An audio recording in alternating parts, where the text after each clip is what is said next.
अस्सलाम वालेकुम, मेरा नाम है फ़रा। आज हमने बात करनी है जल्दी से फास्ट रिवीजन करेंगे एटिपिकल वर्टिब्रस की। ठीक है, जो एटिपिकल वर्टिब्रस है हमें पता है C1 होती है, C2 होती है और C7 होती है। C1 का कैसे पता चलता है कि जो C1 है ना, इसमें ना ही आगे बॉडी है ना ही पीछे स्पाइन है। C2 का कैसे पता चलता है, C2 में बॉडी के ऊपर जो है वो डेंस है, ऑर्गेनोइड प्रोसेस है। और C7 का कैसे पता चलता है कि इसके जो है ना एंटीरियर टुबरकल ही एब्सेंट है, इंटीरियर टुबरकल है ही नहीं। ठीक है, सबसे पहले देख लेते हैं हम C1 को। C1 जो है इसको हम एटलस भी कहते हैं। फिर इसके बाद इसकी शेप कैसे होती है, रिंग शेप होती है, ना ही इसमें आगे बॉडी है ना ही पीछे स्पाइन है। फिर उसके बाद इसमें जो है इंटीरियर, अगर हम आर्च की बात करें तो वो शॉर्ट है, जबकि पोस्टीरियर आर्च कैसा है, लॉन्ग है। दो इसमें लेटरल मैसेज हैं, right and left lateral message है। फिर उसके बाद इसका जो है ये ट्रांसवर्स प्रोसेसेस है।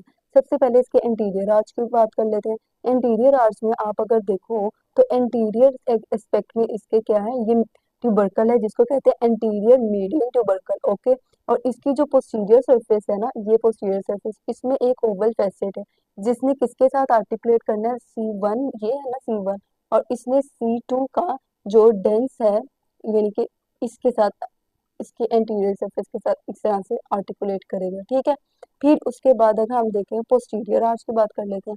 ये है पोस्टीरियर आर्च। जो पोस्टीरियर आर्च है it is larger than the interior arch.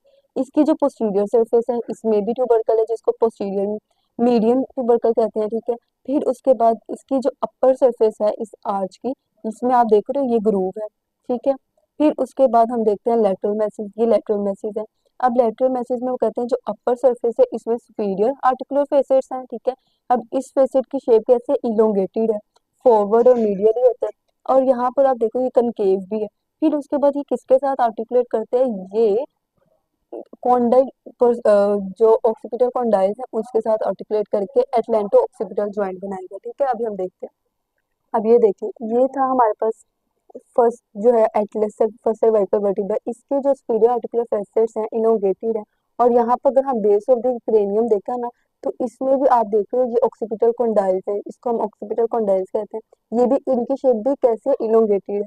ठीक है, और ये कन्वेक्स है। अब ये जब एक ज्वाइंट बनाएंगे, ये कैसे ज्वाइंट बनाएंगे, ये इस तरह से ज्वाइंट बनाएंगे। ओके, फिर इस ज्वाइंट की अगर हम बात करें तो ये इसको कहते हैं एटलेंटो ऑक्सीपिटल ज्वाइंट। डन हो गया। फिर उसके बाद हमें बात करनी है लोअर सरफेस की।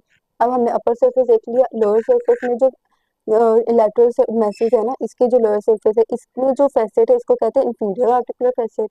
ठीक है, ये है इंफीरियर आर्टिकुलर फैसेट। ये कैसा होता है, ये सर्कुलर है। ठीक है, ये कैसे, ये सर्कुलर है।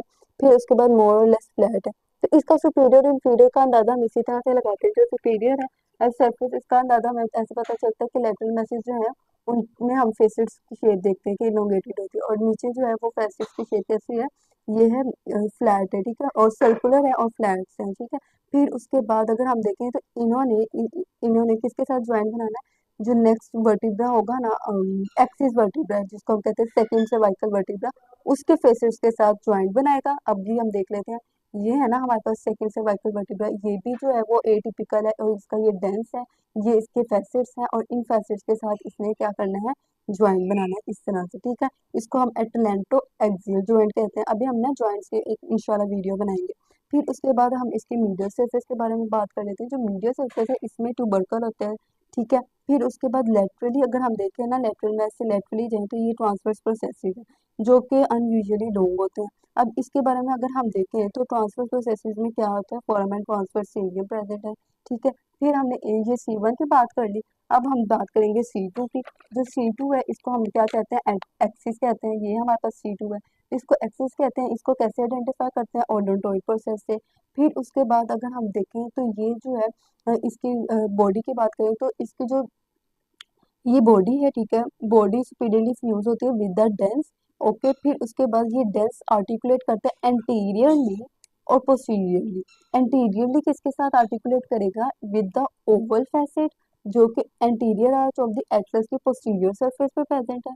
और पोस्टीरियरली ये किसके साथ आर्टिकुलेट करता है, with the transverse ligament of the Atlas. ठीक है, यहाँ पर एक ट्रांसवर्स लिगामेंट प्रेजेंट होता है जिसके साथ इसने पोस्टीरियरली जो है वो आर्टिकुलेट करना होता है। फिर उसके बाद इसकी अगर हम इंफीरियर सरफेस की बात करें तो इंफीरियर सरफेस में हम कहते हैं कि एंटीरियरली अगर आप इंफीरियर सरफेस की बात करो तो एक प्रोमिनेंट रिज होती है जिसको कहते हैं, ये जो आगे की तरफ प्रोजेक्ट कर रही होती है, अब आगे वाली सरफेस है एंटीरियर सरफेस। इसमें कहते हैं ये एंटीरियर मीडियन ब्रिज है, ठीक है। यहाँ पे इंटीरियर मीडियन ब्रिज है जिसकी दोनों साइड पे होलो इंप्रेशन है। अब इसकी वर्टिब्रल आर्च में हमने सबसे पहले लेमिना देख लेते हैं। इसका लेमिना कैसा है, थिक है, स्ट्रॉन्ग है। और पेडिकल्स के बारे में हम कहते हैं ये जो पेडिकल्स छोटे छोटे से नजर आ रहे हैं ये छुपे हुए हैं सेल में by the superior articular facets, ठीक है। फिर उसके बाद वो कहते हैं जो इसकी इंफीरियर वाली सरफेस है, इंफीरियर सरफेस, ठीक है, उसमें क्या है, इंफीरियर वर्टिब्रल नोच है जो कि डीप है, ये देख रहे हो, ये इंफीरियर वर्टिब्रल नोच कैसे डीप एंड वाइड है। फिर ये इंफीरियर आर्टिकुलर से फैसेट्स या प्रोसेसेस के इन फ्रंट प्रेजेंट होते हैं, ठीक है। अब सुपीरियर आर्टिकुलर फेसिस जो है ना उसके पीछे क्या है, अपर बॉर्डर ऑफ द लेमेना पर वर्टिब्रल सुपीरियर वर्टिब्रल नोच प्रेजेंट है। ये देखो ये सुपीरियर वर्टिब्रल नोच जिसको कह रहे हैं कि ये डीप नहीं है, ये शैलो है। कहाँ पर प्रेजेंट है, सुपीरियर जो आर्टिकुलर फेसिस हैं उसके पीछे और upper border of the lamina पर, ये लेमिना है ना उसके अपर बॉर्डर पर। फिर उसके बाद वो कह रहे हैं कि आर्टिकुलर फैसेट्स की बात करें, superior articular facet, inferior articular facet. जो सुपीरियर आर्टिकुलर फैसेट हैं उसके बारे में उन्होंने कहा कि ना ये ऑक्यूपाई करते हैं upper surfaces of body and of massive pedicles, यानी इन्होंने किस चीज को ऑक्यूपाई किया, बॉडी की भी अपर सरफेस को और पेडिकल्स को भी। इसी वजह से तो पेडिकल्स सही से नजर नहीं आ रहे। और लेटरली इनके क्या है, यहाँ पर जो है वो फॉर्मेट ट्रांसफर एरियम ओवरहैंग हुआ था, ये फॉर्मेट ट्रांसफर एरियम है, इस ये जो हमें नजर आ रहा है। फिर उसके बाद जो इसके मैं नोट्स भी आपके साथ शेयर करूंगी, ओके, डोंट वरी। फिर उसके बाद it is large flat facet, ठीक है, किसके साथ आर्टिकुलेट करना है हमें पता है, हमने ऊपर जो है वो आर्टिकुलेट इस तरह से हमने इनको करा दिया था ऐसे करके, याद है ना। फिर उसके बाद जो है हमने बात करनी इंफीरियर आर्टिकुलर फेसेट्स की, जिसके बारे में इन्होंने कहा कि ये ट्रांसवर्स प्रोसेसेस के पीछे प्रेजेंट होते हैं और इन्होंने C3 के साथ आर्टिकुलेट करना ऑब्वियसली। फिर आगे हम इसके ट्रांसवर्स प्रोसेस की बात कर लेते हैं। जो ट्रांसवर्स प्रोसेस है, ठीक है, ये बहुत ज़्यादा स्मॉल है, ठीक है, ठीक है। इसमें जो है ना सिर्फ एक ट्यूबरकल है जिसको हम कहते हैं posterior tubercle, true posterior tubercle only present होता है। फिर उसके बाद फोरामेन ट्रांसवर्स एरियम है। स्पाइन के बारे में कैसा है कि ये लार्ज है, ठीक है, और उसके बाद थिक है, वेरी स्ट्रोंग है। टिप इसकी कैसी है, बाइफिड है, ओके। और इसके बाद ये जो टू रफ ट्यूबरकल्स पे ये टर्मिनेट कर रहा है, ये हमने सेकंड की बात कर ली। अब हमने बात करनी है C7 की।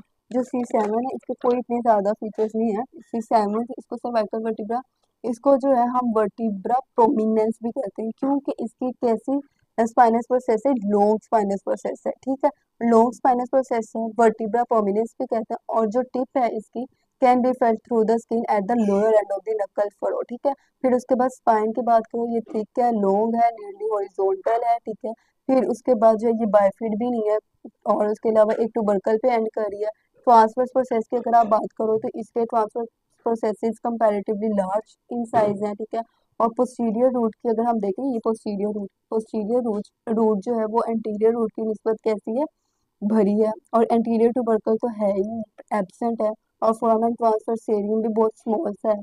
फिर उसके बाद समटाइम्स जो है वो फोरामेन ट्रांसफर सेरियम के बारे में क्या, समटाइम्स डबल और may be entirely absent, it does not transmit the, इसमें से वर्टिब्रल आर्टरी ट्रांसमिट नहीं करती। डन हो गया, ये हमने एटिपिकल वर्टिब्रल्स बना कवर कर लिए, ओके।